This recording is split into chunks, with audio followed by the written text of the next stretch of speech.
okay, so I'm at work, right? And it's about 9:15 and I'm organizing my area and there's like nobody else around except for this one guy and he's wearing like black jeans and a gray shirt. And he comes up to me and he asks me, "Can I ask you a personal question?"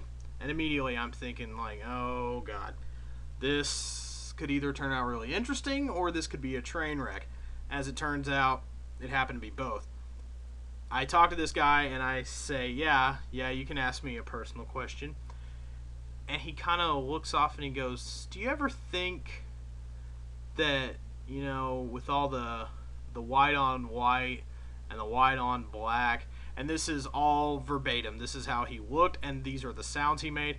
He was like, "Do you think with the white on white and the white on black and the white on, whatever has two," and he did his fingers in kind of a spiral around where if he was a woman where his boobs would be. And he goes, "Do you think maybe they're trying to, take us out?"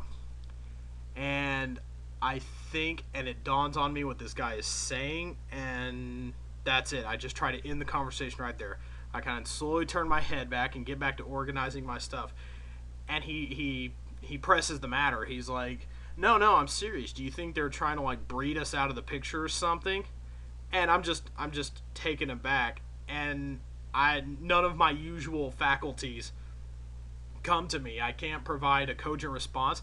I just look at him and I say, no, I don't think that. And he's like, "Really? Why not?" "Because he's like, "You're fine with that?" "Yeah." He's like, "Fine, whatever, man. Don't call the cops, I'm just saying." And I'm like, "Guy," I don't say this part, but I'm like, "I'm not gonna call the cops. This is America. You can believe stupid things like that if you want. But I'm not gonna call the cops just because you believe some stupid shit like that." And by this time, the guy is like reaching his hand into his right pocket. And I'm like, "Oh my god, no." And I'm like, my eyes are following his hand down into his pocket. And I'm like, "No, I'm about to get knifed in the gut because I believe that white people should be able to sleep with black people if that's what they want."